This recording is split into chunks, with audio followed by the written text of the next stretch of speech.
오늘 우리에게 주신 하나님의 말씀은 사도행전 2장 22절에서 32절 말씀입니다. 사망에 매여 있을 수 없습니다 라는 제목으로 하나님 말씀 증거할 때에 하나님의 음성으로 들으시기 바랍니다. 이 자리에 나오신 사랑하는 성도 여러분에게 하나님의 은혜와 평강이 함께하기를 소망합니다.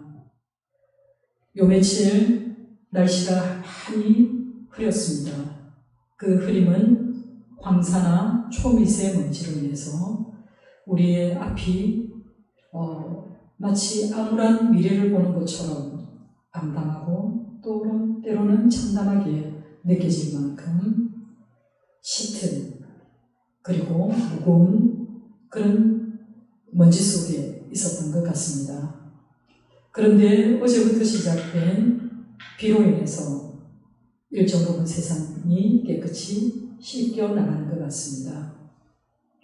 우리는 뭔가 부담이 되고 또 뭔가 찝찝하고 또 뭔가 괴로울 때 변화를 원합니다. 우리의 삶 가운데 가장 크고 놀라운 변화는 무엇입니까? 여러분이 경험한 변화 가운데 여러분의 인생을 극적으로 바꾸어 놓을 만큼 그런 변화는 있었습니까? 오늘 우리가 살펴볼 이 본문은요, 복음서에 나타나는 그 베드로가 사도행전에 어떤 모습으로 나타나 있는지를 살펴보고자 합니다. 여러분, 우리가 땅끝까지 선포해야 할 메시지가 있습니다. 그것은 바로 예수, 바로 그분에게 일어났던 일에 관한 이야기입니다. 이 이야기는 과거에도 그렇고 현재에도 그렇고 미래에도 모든 사람들에게 미칠 영향 때문에 너무나 중요한 이야기입니다. 우리가 여기서 대면해야 할 것은 우리의 이야기가 아닙니다. 저와 여러분이 믿는 것에 대한 그런 이야기가 아니라 바로 팩트에 관한 이야기입니다. 그 팩트, 그 사실들은 바로 예수 그가 도대체 누구신가 하는 것입니다. 그리고 그가 하신 말씀과 그가 행했던 모든 것이 도대체 우리에게 어떤 의미인가에 대한 것입니다. 복음서에서는 예수님이 부활하신 후에 제자들에게 나타난 여러 가지 특이한 이야기들을 들려주고 있습니다. 실제로 부활하신 예수님은 10차례에 걸쳐서 소위 베드로가 말한 그 택하신 증인들에게 나타나셨습니다. 그리고 나타난 곳조차도 등스러운 곳으로 한정된 것이 아니라 각 사건마다 장소나 사람들이나 그리고 그 분위기는 사뭇 달랐습니다. 막달라 마리아에게, 베드로에게, 그리고 야고보에게 나타나셨습니다. 그리고 무덤에서 돌아온 여인들에게, 엠마오로 가는 두 제자들에게, 그리고 다락방에 모여있던 10사람에게, 도마를 포함한 11제자에게 우리 주님은 나타나셨습니다. 그리고 갈릴리 산에서 500여 형제들에게 일제히 그 모습을 보이셨고, 또 갈릴리 호숫가에서는 베드로와 도마와 나다나엘과 야고보와 요한에게 그 모습을 보이셨습니다. 그리고 마지막으로 베다니 가까운 감람산 위에서 많은 사람들에게 승천하신 모습을 보여주셨습니다. 이렇게 다양한 사람들에게 다양한 장소에서 그 모습을 보여주셨던 것만큼 부활하신 주님을 만난 사람들의 모습도 상당히 다른 상태로 그려지고 있습니다. 막달라 마리아는 주님을 만나기 전에 울고 있었습니다. 여인들은 두려움과 놀라움으로 휩싸여 있었습니다. 베드로는 가책을 느꼈고 도마는 의심 중에 있었습니다. 엠마오로 가는 두 제자는 그 주간에 예루살렘에서 있었던 그 예수에 관한 이야기로 마음이 많이 어수선해 있었고, 또 갈릴리로 돌아간 제자들은 이제 소망 없이 자신의 생업으로 돌아가 다시 고기를 잡는 일을 시작했습니다. 그렇다면 이렇게 절망에 빠져있던 이들에게 그들이 갖고 있었던 그 의심과 두려움, 그리고 그들의 불신과 선입견들을 극복할 수 있었던 결정적인 사건이 무엇이었을까요? 그것은 바로 그들이 부활의 주님을 만났다는 사실입니다. 부활의 주님을 만난 이 놀라운 사건이 실제로 그들의 삶 속에서 벌어졌고, 이 일로 인해 그들의 삶의 방향은 완전히 달라졌다는 것입니다. 바울도 부활하신 주님을 본 사람들을 그 사람들의 명단 속 끄트머리에 자신의 이름을 첨가한 것도 그가 실제로 다메섹 도상에서 부활하신 주님을 체험했기 때문입니다. 비록 기록에는 남아있지 않다 하더라도 이 외에도 많은 사람들이 부활의 주님을 목격하였고, 또 부활의 주님은 다른 여러 곳에 나타났을 가능성이 있습니다. 누가는 사도행전 첫 부분에서 예수님이 고난 받으신 후에 또한 그들에게 확실한 많은 증거로 친히 살아계심을 나타내사 40일 동안 그들에게 보이시며 라고 기록한 것처럼, 우리가 성경을 조금만 더 관심 있게 그리고 조금만 더 집중해서 읽어본다면 우리는 부활에 관한 생생한 증거와 증인들을 성경 곳곳에서 만날 수 있습니다. 무엇보다도 예수님의 제자들의 이 변화는 부활에 대한 그 어떤 증거보다도 더 강력한 것입니다. 예수님의 제자들은 주의 부활을 의심하고 부정하는 사람들에게 변화된 자신들을 보라고 말하지 않고 자신들이 보았던 그 빈무덤과 그리고 가시름이 놓여있던 수위와 그리고 주님을 보라고 선포합니다. 실제로 부활하신 주님을 만난 사람들의 변화된 모습은 신약 성경에서 확인할 수 있습니다. 복음서에 나타난 이들과 그리고 사도행전에 나타난 이들이 동일한 인물임에도 불구하고 마치 전혀 다른 사람처럼 보일 정도로 그들은 완전히 변화되었습니다.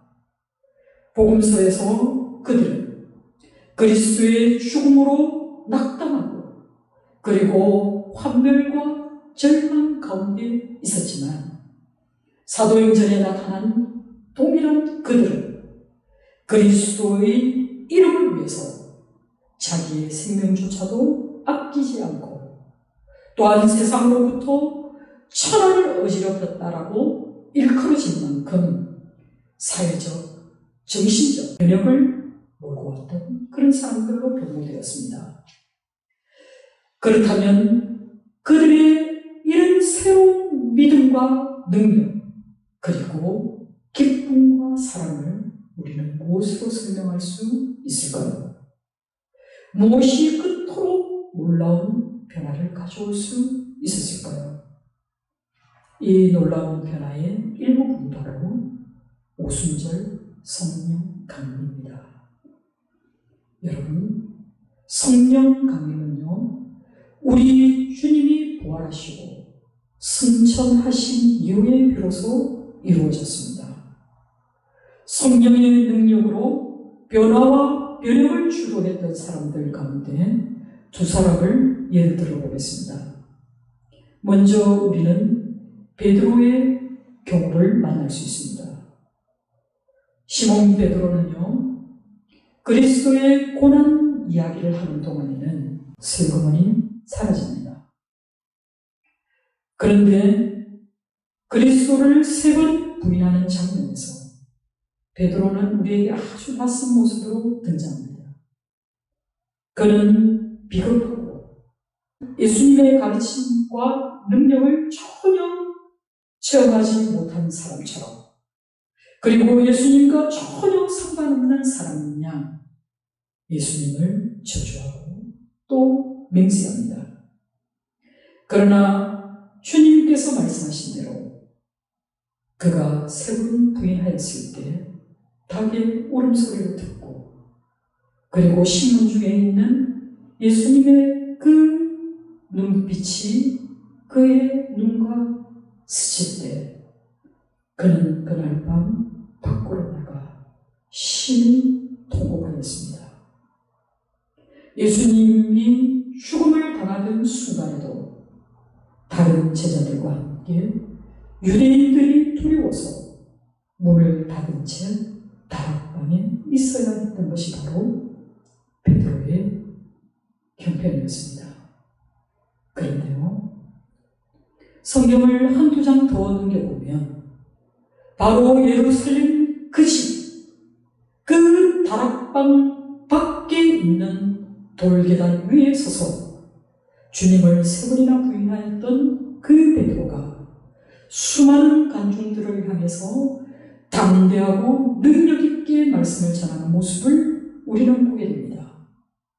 그의 설교로 3,000명이 회개하고 그리스도를 영접하고 세례를 받는 놀라운 능력의 현장을 우리는 목격하게 됩니다.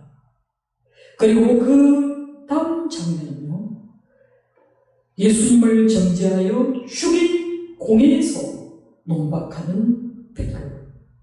그 일로 그는 사형이 예상되는데도 감옥 안에서 편히 잠들어 있는 모습을 보게 됩니다. 복음서의 베드로를 무엇이 사도행전의 베드로로 변화시킬 수 있었을까요? 무엇이 그를 진정한 반석으로 거듭나게 했을까요? 두 번째 인물은 바로 예수님의 형제 야고보입니다. 그는 주의 형제들 가운데 한 사람으로 요한복음 7장 5절에 보면 그 형제들까지도 예수를 믿지 아니하리라 라고 기록되어 있었던 것처럼 복음서에서 예수님의 형제 야고보는 예수님을 믿지 않았습니다. 그러나 그가 후일에 우리가 알고 있는 예루살렘 교회의 지도자가 되었습니다. 사도행전 1장 14절에 누가는 모인 제자들의 명단을 나열하는 것을 보게 되는데요, 예수의 아우들이라는 말이 나옵니다. 야고보는 어느 한 시점인가 분명히 확실한 신자가 되었다는 뜻입니다. 그렇다면 베드로와 마찬가지로 야고보에게도 도대체 무슨 일이 일어났길래 그가 이렇게 변화되었을까요? 무엇이 끝토록 그를 확신에 찬 신념을 갖도록 했을까요? 고린도전서 15장 7절에 사도 바울이 부활한 예수님을 본 사람들을 열거하면서 그 후에 야고보에게 보이셨으며 라고 증거한 것이 바로 그의 변화의 원천입니다. 야고보 역시 부활하신 주님을 만났기 때문에 비로소 그가 변화되고 그가 확신에 찬 그런 지도자로 우뚝 설 수 있었던 것입니다. 베드로를 두려워해서 믿음의 용기로, 그리고 야고보를 의심해서 믿음의 확신으로 바꾸어 놓은 것이 바로 우리 주님의 부활입니다. 주님의 부활은 바리새인 사울을 이방인의 사도 바울로 변화시켰습니다. 그는 그리스도인들에 대해 박해하는 그런 박해자였지만 이제는 땅끝까지 주의 복음을 전하는 이방인의 사도로서 전진하였습니다. 바로 부활의 능력이요, 부활하신 주님을 만난 사람들의 변화된 모습입니다. 부활은 우리의 모든 일상도 변화시켰습니다. 안식일을 주일로 바꾸어 놓았습니다. 이처럼 예수님을 만난다는 것은 한마디로 내 삶에 변혁이 일어난다는 것을 의미합니다. 십자가의 예수를 부활의 주님으로 만난다는 것은 이제 우리의 삶의 목표와 방향이 달라졌다는 것을 의미하는 것입니다. 사도들과 복음 전도자들과 그리고 초대교회가 예수님의 부활을 철저히 믿었기 때문에 그들의 믿음은 직접적인 경험과 그리고 분명하고도 증명 가능한 그 사실들의 근거였기 때문에 그들이 전하는 복음에는 능력이 있었습니다. 그들은 힘있게 전진하며 나아갈 수 있었습니다. 그리고 두려움 없이 근심 없이 살아계신 주 하나님, 우리 주 예수 그리스도를 증거하고 증언할 수 있었습니다. 그들은 시체가 사라지고 빈 무덤으로 남아있는 것을 보라고 합니다. 그리고 주님의 수의가 고스란히 남아있는가, 그리고 너희들이 목격했던 그 주님을 바라볼 때 주님은 진정으로 부활하셨다라고 증거할 수 있었던 것입니다. 주님이 진정 부활하셨던 것 외에 다른 어떤 것으로도 설명할 수 없기 때문에 그들은 이 기독교가 전하는 위대한 증언을 확증할 수 있었던 것입니다. 이 놀라운 복음이 거침없이 증거될 수 있었던 그 결정적인 사건이 바로 부활 이후에 나타난 오순절 성령 강림입니다. 우리 주님께서 약속하신 대로 성령이 오셨습니다. 성령이 오셨을 때 세상은 발칵 뒤집어졌습니다. 오순절은 교회에 있어서 가장 주목할 만한 중요한 날이고 세계사의 큰 전환점이 되는 위대한 사건입니다. 여러분, 오순절을 가장 잘 이해하는 방법은 구약의 예언을 통해서가 아니라 신약의 성취를 통해서 알 수 있습니다. 요회를 통해서가 아니라 예수님을 통해서 알 수 있습니다. 베드로가 이스라엘 사람들에게 그의 말을 들으라고 권고할 때 그가 제일 먼저 언급한 것이 바로 나사렛 예수입니다. 오순절에 대한 이해 없이는 교회의 성격과 본질 그리고 기독교가 전하고자 하는 그 메시지를 정확하게 이해하는 것은 거의 불가능합니다. 사도행전 2장의 이 설교가 특히 중요한 것은 베드로가 왜 그들에게 설교를 했느냐입니다. 그것은 바로 설명하기 위해서입니다. 오순절날 예루살렘에 많은 무리들이 모였습니다. 그 무리들이 갑자기 마주한 이 예수를 따르는 자들, 이들은 이미 그들이 예전에 알고 있었던 그런 사람들입니다. 그들이 알고 있던 예수를 따르는 이 무리들은 틀림없이 아주 하찮은 그런 사람들에 불과했는데 도대체 그들에게 무슨 일이 있었길래 그들이 저렇게 완전히 변해버렸는가 라고 놀랍니다. 어떤 사람들은 제자들이 세술에 취해서 저들이 저렇게 말한다 라고 이야기합니다. 그러나 분명히 이들과 마주한 사람들은 하나의 현상 그리고 하나의 체험을 이 사람들의 삶에 일어난 변화 속에서 목격하게 됩니다.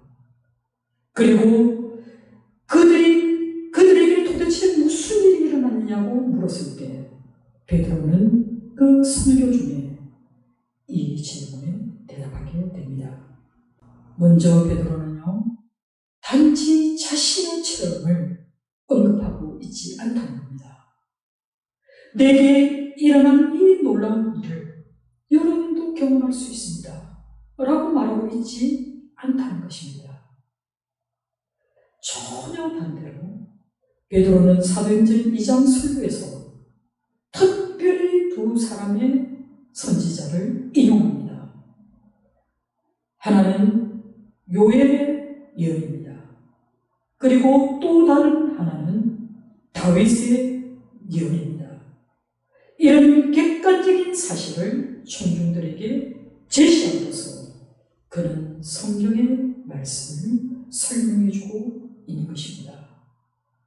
베드로는 예루살렘에 모인 사람들에게 예수님의 삶과 죽음, 이 모든 것은 이미 수세기 전에 선지자 요엘을 통한 그 말씀이 성취되었다라고 이야기하면서 너희도 아는 바에 이 예수를 하나님 살리신지라 우리가 다 이 일의 죄입니다 라고 상기시키면서 이는 곧 선지자 요엘로 말씀하신 것이라고 그의 증언을 뒷받침해주고 있습니다. 베드로는 강력하게 외칩니다. 이스라엘 사람들아 이 말을 들으라 라고 선포하면서 논쟁의 핵심을 시작합니다. 여러분이 이 일이 어찌 된 일이냐라고 물을 때 나는 나사렛 예수라는 그분만을 내가 설명할 뿐이라고 이야기합니다. 베드로는 다시 풀어서 얘기합니다. 우리에게 일어난 이 놀라운 현상을 이해하고 싶다면 너희는 바로 그분 나사렛 예수를 주목하라 라고 말합니다.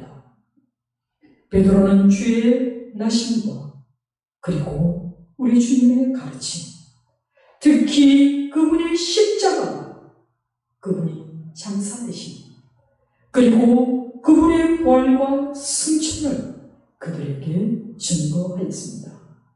그리고 마지막으로 오순절날 일어난 이 놀라운 변화는 우리 주님 안에 있다라고 말하고 있는 것입니다. 자신에게 일어난 놀라운 일은 바로 예수 그리스도의 부활과 승천이 없었다면 결코 일어나지 않았을 것이라는 뜻이 됩니다. 우리 주 예수 그리스도께서 죽은 자 가운데서 부활하시고 또한 제자들에게 나타나지 않았다면 아무런 일도 일어나지 않았을 것입니다. 베드로는 청중들을 향해서 너희가 십자가에 못 박았던 바로 그 나사렛 예수가 하나님의 독생자이시며 또 죽은 자 가운데서 예수 그리스도께서 부활하시고 그가 하나님의 독생하신 아들이심을 증명하였다고 선포하고 있는 것입니다. 그러면서 베드로는요, 다윗을 길게 인용하고 있습니다. 그는 다윗이 이 사건을 미리 예고했다고 전해주고 있습니다. 그리고 다윗이 죽어 장사되어 그 묘가 오늘까지 우리 중에 있기 때문에 다윗의 말은 그 자신에 대한 것이 아니라는 것을 언급합니다. 그러나 그리스도께서는 죽었다가 부활하셨고 또 하늘에 오르셨으며 거기서 하나님의 오른손으로 예수를 높이시며 그가 약속하신 성령을 아버지께 받아서 너희 보고 듣는 이것을 부어주셨다 라고 말씀하고 있습니다. 예수님께서 친히 약속하신 대로 이 능력을 보내주셨고 그리고 베드로를 비롯한 주님의 제자들에게 일어난 이 일에 대한 유일한 설명이라고 말하고 있는 것입니다. 베드로의 설교는 단 한 가지만을 설명하고 있을 뿐입니다. 그것은 바로 여러분이 보고 들은 여러분이 지금 목격한 이 놀라운 기적을 행하시는 그분 곧 나사렛 예수라고 말씀합니다. 기독교의 복음의 핵심적인 주제는 바로 나사렛 예수로부터 시작되어야 합니다. 기독교 신앙의 기초는 단순히 우리의 체험이 아닙니다.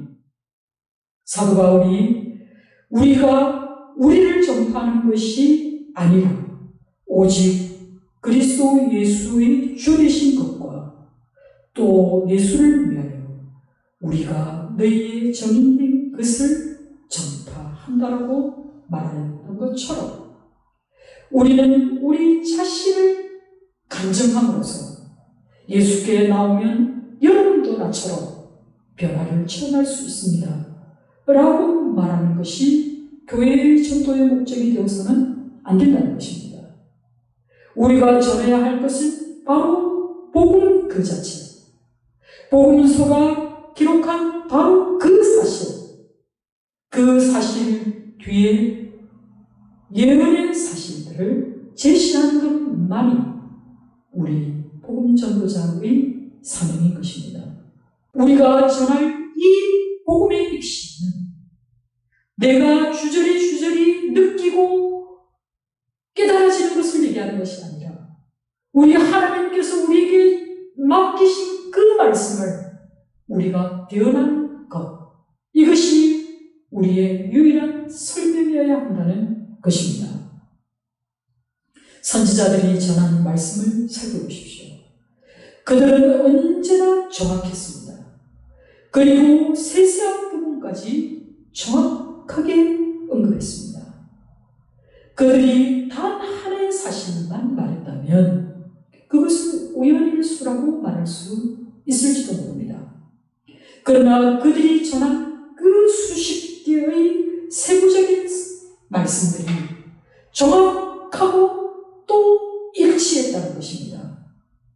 이것은 특별할 수밖에 없습니다. 왜 그렇습니까?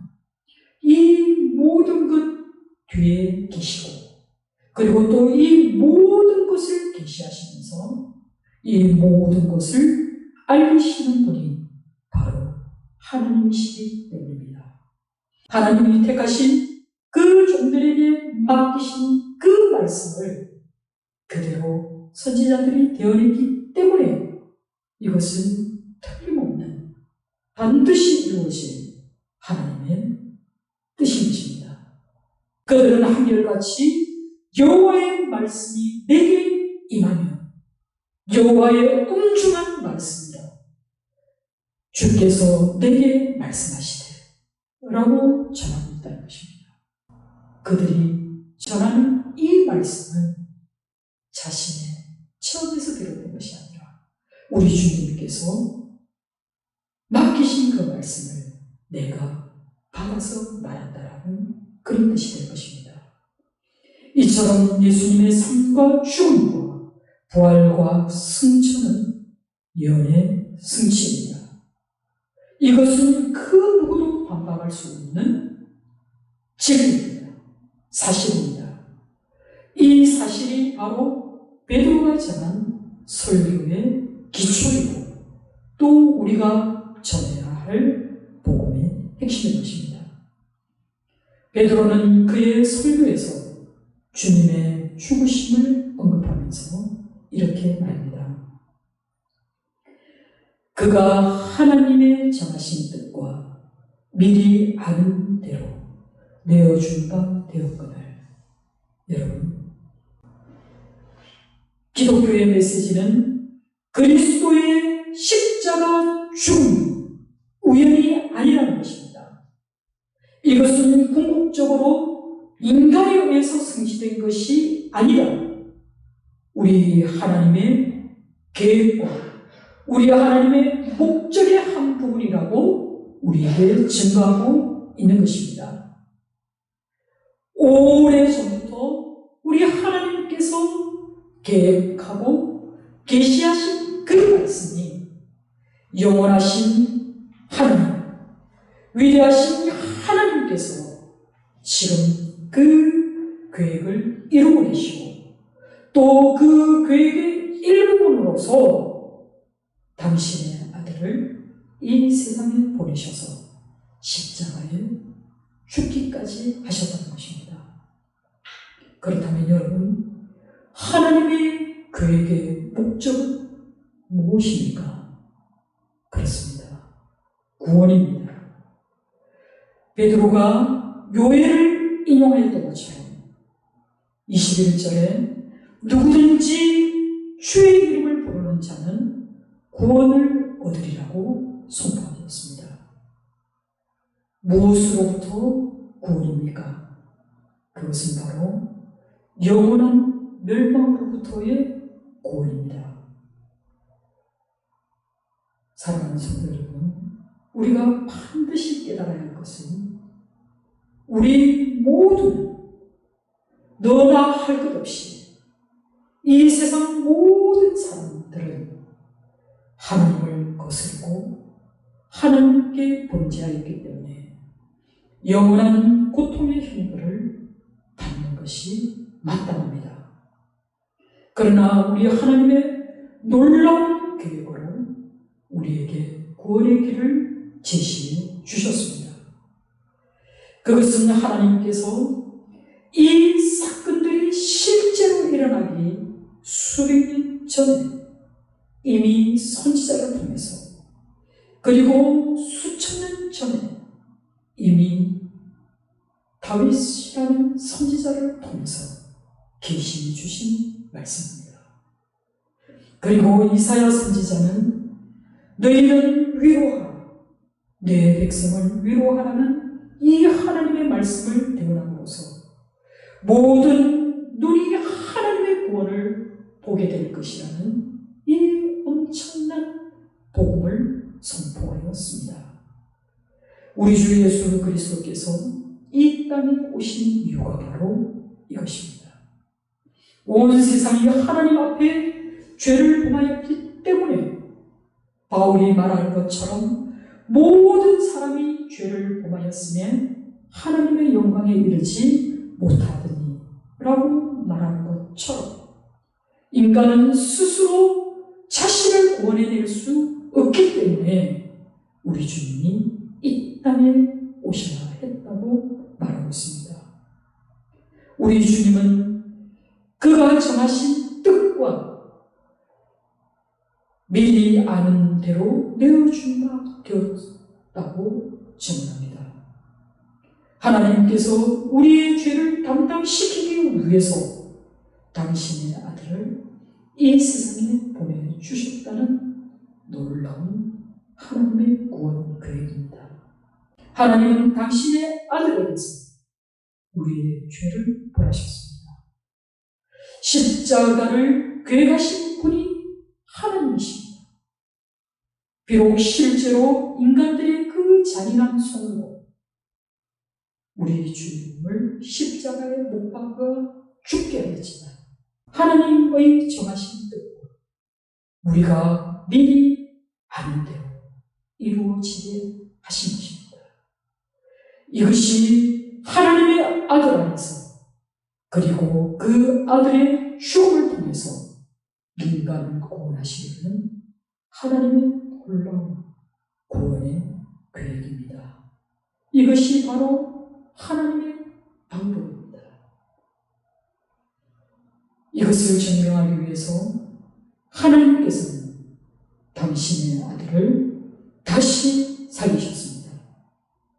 우리 주 예수 그리스도는 우리의 모든 죄를 담당하시기에 충분한 그런 크고 강하신 분이십니다. 하나님께서 사망의 고통을 풀어 살리셨으니 이는 그가 사망에게 매여 있을 수 없었습니다. 라고 성경이 전합니다. 왜 그렇습니까? 우리 주님은 육체로 오신 성자 예수님이기 때문에 그렇습니다. 그분은 죽으실 수 없는 분입니다. 그분은 하나님이십니다. 또한 그분은 영원하신 하나님의 아들이시기 때문에 그렇습니다. 그렇기 때문에 우리 주 예수 그리스도께서는 사망의 결박을 끊고 부활하신 것입니다. 사랑하는 성도 여러분, 이것이 온 세상에 증거되어야 할 복음의 핵심입니다. 우리 모두가 죄의 결박과 권세에서 구원받아야 합니다. 우리를 구원하실 수 있는 유일한 분은 우리 주 예수 그리스도 한 분뿐임을 기억해야 합니다. 이것이 베드로가 그들 앞에서 그의 변화된 모습을 듣고자 했던 사람들에게 가르쳤던 기독교의 메시지입니다. 이 놀라운 하나님의 구원 계획을 너희가 들으라는 것입니다. 주 하나님의 이름을 부르는 자, 우리 주 예수 그리스도의 십자가와 부활을 믿는 그에게는 영생의 길이 열려 있음을, 영원한 구원의 길이 열려 있음을 우리에게 증거하고 있습니다. 사망에 결코 매일 수 없는 그분, 바로 살아계신 우리 주 하나님, 우리 주 예수 그리스도만이 우리를 구원하여 주실 수 있는 유일하신 분이십니다. 우리 하나님의 본심은 심판이 아닙니다.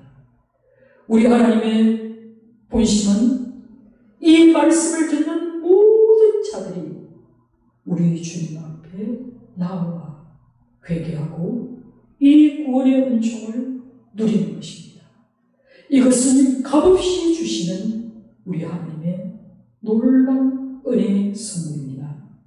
사랑하는 성도 여러분, 부활의 주님을 경험했다면, 부활의 주님이 약속하신 그 성령을 우리가 우리의 마음에 두고 살아간다면, 사망에 매일 수 없는 그분이 우리에게 주신 그 능력으로 우리는 살아도 살고 죽어도 사는 주님의 사람들로 거듭날 줄 믿습니다.